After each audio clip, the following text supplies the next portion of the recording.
if you're out there and you're a parent, you're like, oh my gosh, I don't know how to make this all come together. I would just suggest, again, that you sit down with your family, you figure out your real schedule, you figure out what you want to do, and to the best of your ability, you make it happen. It doesn't have to look perfect. You just need to be willing. Hello, everyone. We are Greg and Jackie Francis, and welcome to High Performance Parenting, where our passionate goal is to encourage you to raise champion children in a crazy world. Every week, we will bring you multiple episodes from our extensive experience of raising our six happy, healthy, successful, godly kids who are confidently equipped to win big in life. We deeply believe that any parent who is provided with the right knowledge and continual support can raise amazing kids. And when they do, all of our futures get better. If raising up future generations of absolute champions matters to you as much as it does to us, here's how you can contribute. Like and share this podcast with everyone you know. And together, let's embrace this journey of raising champion kids in a crazy world. All right. We're back. We're back. I don't know. Does anybody want to hear the rest of the story? I'm not sure. Ellie stories. So anyways, so we have to craft this email. We come up with all the pros and cons for the person. I'm assuming that the cross country coach is probably going to be concerned about liabilities or something like that. They might have to sign some kind of waivers to make sure there's no liability on them. So even when they're practicing and they're running around these neighborhoods and stuff, and so we make sure that we address all of that. We have our other kids making sure that they are the light in that cross country, where they are respectful, they are honoring, they're hardworking. So they've already noticed that our family is, going to be a blessing. I think just pause 1 minute before you go on with Ellie's story, because it's just really bringing up such a good point in my mind, is that so many times we hear how your kids are the light. They're so respectful. They're so kind. They're so inviting. And, that comes again from training them how to do that. I don't think any kid tries not to be respectful or kind or anything like that. I really don't. But if you don't train it and you don't edify it and you don't help them learn what it looks like and give them examples and put them in opportunities to do it and then maybe correct them, then again, we're not doing anything great for our kids. It's a disservice to them. If we don't teach them how to really thrive in every environment, specifically in sports, schools, other kids, around adults, then you're not helping them to raise up to what they can be in the future. Yeah, with specifics. Right, and examples of how it looks like to do it right and what it looks like to do it wrong. So a couple of minor examples. I think we'll do another episode on this topic about how to be a light everywhere you go, but with reference to what we're talking about here, I mean, we taught the girls when they go to golf, I'm like, hey, so make sure, when you introduce yourself to the new coach, just go up, have a good firm handshake, look them in the eyes, tell them who you are, tell them that you're here, excited to really work hard and really be the most improved player this year. And that's what they did. They said, hey, I'm Abby Francis and, coach whatever. And, really thankful to be part of this. And I'm excited about being the most improved player this year. You know what I mean? And so you can see what happens on a coach's face when just that level of respect shows up to begin with, and that intentionality. And I mean, what coach doesn't want to coach a kid that has that kind of mentality and attitude, right? Well, and you think to yourself, well, that means their parents probably take a lot of time. For sure. So this athlete is probably going to do pretty well because they're being trained by respectful parents. Yeah. And then even with Jerus and Chrissy, when they started with cross country, I said, make sure that you go up and introduce yourself. Yes. Don't just kind of randomly show up. Just say who you are. Just say that, you're excited to work hard. I remember telling both Jerus and Chrissy, it's like, to let her know, just say, we would really like to get good at this. We'd like to be one of your top people, if not your top person. Mm-hmm. So if you have any advice for us, things that we could do better, ways we can work harder, we want you to push us. We want you to challenge us. We want you to, really don't be afraid to actually, to push us like you can. And I'll tell you again, you gain so much favor by showing up with that attitude. And, but I don't know if our kids would naturally just think to do that at their age. We have to prep them to do this. But then after they do it, the level of favor they do get makes the experience so much better for them. Well, I think they, number one, feel so much more part of the team. You know what I mean? And number two, the coach is so much more inclined to point them out as people that are accomplishing greatness. They're seeing the greatness in them. And then because of that, there's a level of respect that is between the coach and our child, this athlete.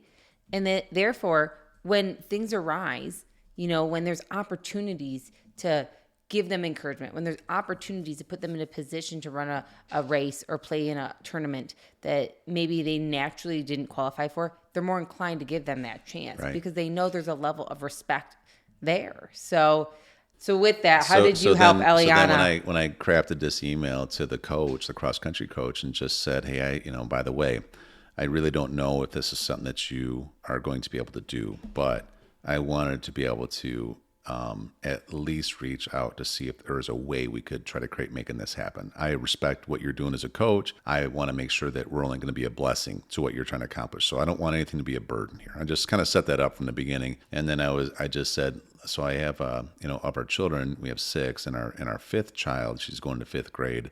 She's like really close to her brother Drews and her sister Chrissy. And she was wondering if it would be possible where she could actually practice with you guys to be part of the team. And so I asked this. I said, by the way, however we can make this easy on you, it'd be great if I need to sign some kind of a waiver to take liability off you, whatever. We'll make it as easy as possible. She will only be a blessing. And she had sent a message back, and she said, I've seen your kids. It was only after the first week, and I've only had a few practices with your kids so far.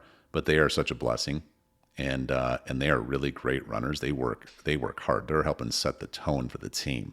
See, all that brings favor. And she said, so I don't see any problem with Ellie being able to come. And I couldn't, man. We went and told Ellie, hey, Ellie, you get to practice with the cross country team. You'd have thought she just, she was so excited, right? She was just she thought she got on the high school, varsity team. She was so excited, and it was neat to see her cute little face because, like, she's so much littler, right? She's not like a tall girl, and she's not a big girl or anything like that. She's this little tiny thing. I mean, she just turned 10, so she's just little, And so she just naturally has this cute little like legs and stuff like that, and she's like really short compared to so many. But what was cool is she pulled out her tennis shoes. Yeah, she's easily like half the size of some of the kids. Right. She pulled out her tennis shoes and, got her little outfit ready, and she was so proud of herself. And she went out there the first time, and it's like 100 degrees out here. Like, it's not like it's a beautiful spring day, 70 degrees out. Sure. It's August, It's very hot here. It's 100 degrees, and they go at like 3:15 at the peak. Yeah. Not in the evening by any means to do this. And she jumped out of the car ready to go. She was like, her little legs jumped out. She was ready to go. She had her hair back in a ponytail. And I was just so proud of her because, she just followed her siblings' lead. She just started following over by them. And, of course, Chrissy was really great, as a sister would be. And it was like, hey, this is so-and-so. This is my sister. And kind of invited her into her friends that she was meeting. And but Ellie took it very seriously. She didn't take it as like, great, I'm just going to run around and, she's mess out around. there working. I will tell you, she came home after her first run, which was like 1.5 miles or something like that.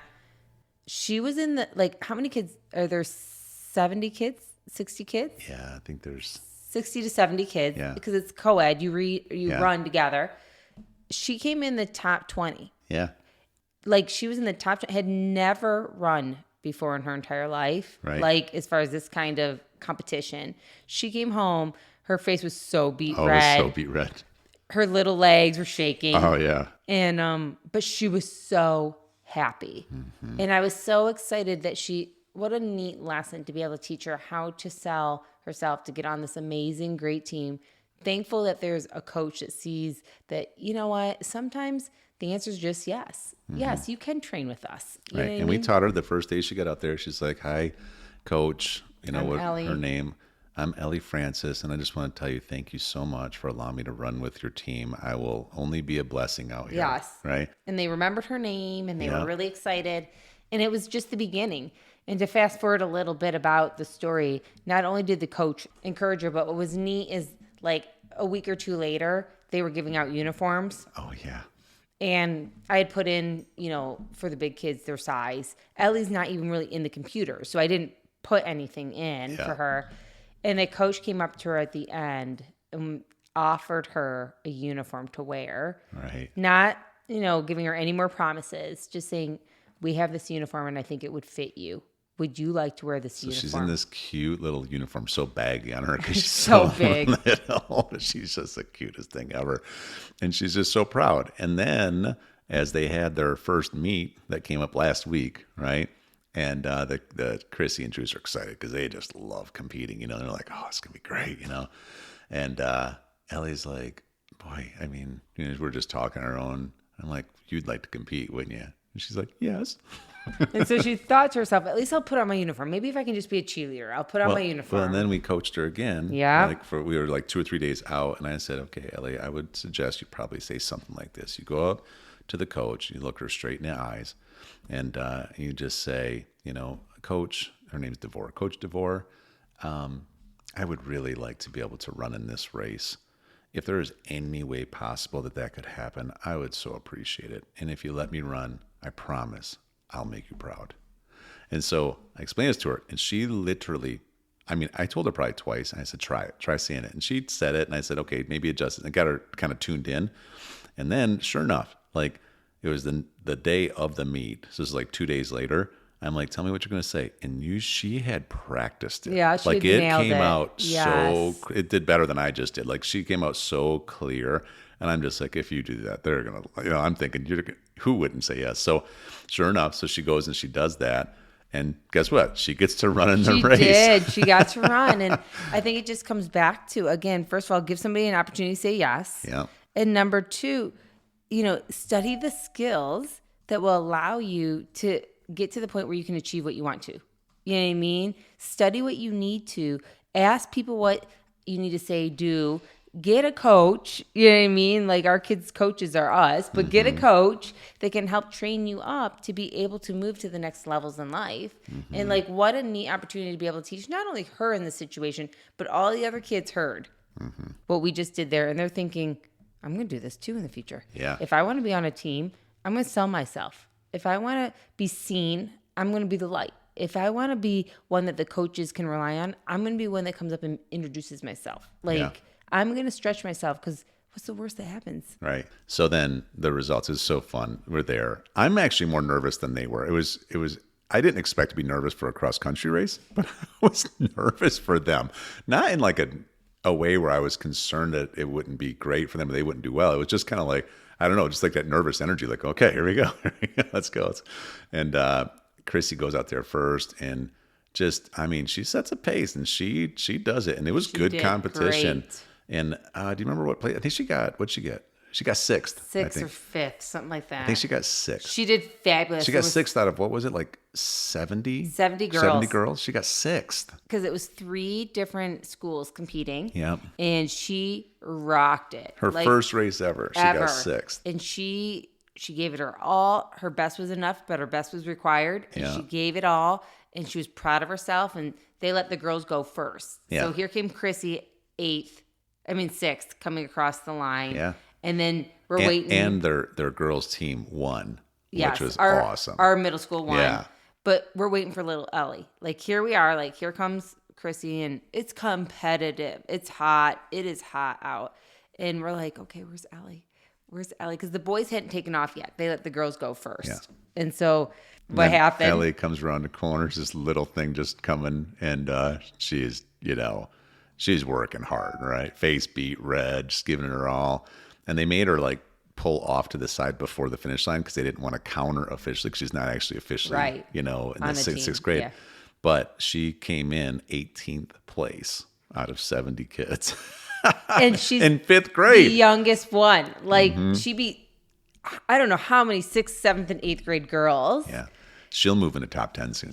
For sure. She will for sure. I'm just proud of her. She did that and she rocked it. We couldn't be more proud of the fact that it's really not, where they placed or anything like that. That's not the thing. But it's more the fact that, they really did decide they were going to train for this. And they really did give it their best, hon. You know what I mean? Yes. Like what more joy can you have as a parent watching your kid? And we didn't push them. Like we put them in atmospheres and then we let them make the decision to give it their best. But we've been building this foundation into them for so long that they're applying it, right? Right. And then Drusy, man, He's so smart. He's like, you know what, Dad? I've been watch that first race, and you got to stay on the inside. He said, he's like, I'm gonna. So sure enough, we get lined up. He's the most inside of the track. He takes off, and he's like elbowing people out of the way. And he because he gets to cut the corner early, he's in first. He's just out there and he's going. And again, even with him, most of the kids that are up front with him, they are at least a full head taller than him. So their strides are bigger, everything, and he's like forcing his strides to get longer just to try to be able to keep up and pace it. And anyways, he did really good. It was really hard competition. Well, there was more boys, so I think there were 90. I was gonna say close to 100. There was 90 boys, and Jacquie man ended up coming in 11th out of 90, but he was top 4, I think, in his own. Was it 4th? I think he might have been 3rd or 4th out of his school. Right. But top 11, and so he literally, he beats 79 kids in his first meet as a 6th grader, where it's all 8th graders coming in. And I was so proud. I was so proud of them all. Well, and the coolest part about it all is, they really just got their first meet under their belt. Yeah. They're ready now. They're ready for today. We have another one. The girls did golf, and they got their first competition out of the way also. Yeah. And, if you're out there and you're a parent, you're like, oh my gosh, I don't know how to make this all come together. I would just suggest, again, that you sit down with your family, you figure out your real schedule, you figure out what you want to do, and to the best of your ability, you make it happen. Mm-hmm. It doesn't have to look perfect. You know what I mean? You just need to be willing. And I will tell you, even with all that going on, for track, cross country, they practice 5 days a week. Mm-hmm. But as a family, we decided Fridays aren't going to happen for our family. Yep. So again, people skills, and we negotiate with the coach that, hey, listen, we just have some family obligations on Friday that we won't be able to come. Is that okay? Can we make sure that this doesn't work against our kid? And she's like, I totally understand. Your kids work so hard to begin with that it's no problem. It makes sense to me. And so I encourage you, because it doesn't mean that you have to drop everything. Sometimes you just need to, again, because we taught our kids, is let's just be honest with her with the fact that Fridays don't work, and this is why. And we've made some decisions as a family. We have some commitments. We have some things that we need to prioritize. And our commitments are things like golf as a family, because we need our connect time. We need to be able to do some stuff together. Right, and family team meetings, and enjoying Friday evenings with other friends and family that we want to be with. And I just tell you that all because it's not once discouraged our kids.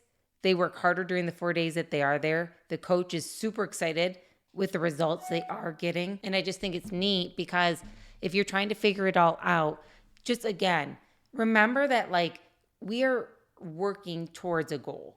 And our goal is to help teach our kids how to be the best versions of themselves. But it doesn't mean we have to drop everything in our lives that are important to us so that they can come first all the time. You just need to use the skills that you have and figure out how it could work for you and your family. Right. Yeah. Good stuff. Yeah. Can't wait for the meet today. I know. I know you're nervous. I am. I can't wait, actually. Hey, everyone. Thanks for listening, and thanks for your love and support. We hope that today's episode added tremendous value to you and your family. It would mean so much to us if you would partner with us on our mission of helping parents around the globe raise champion children in this crazy world. To do so, simply take a moment to like and share this podcast with everyone in your network. And we have great news. You get more of us. You can expect new episodes every Monday, Wednesday, and Friday morning. So be sure to consistently tune in with us and enjoy our show. See you next time.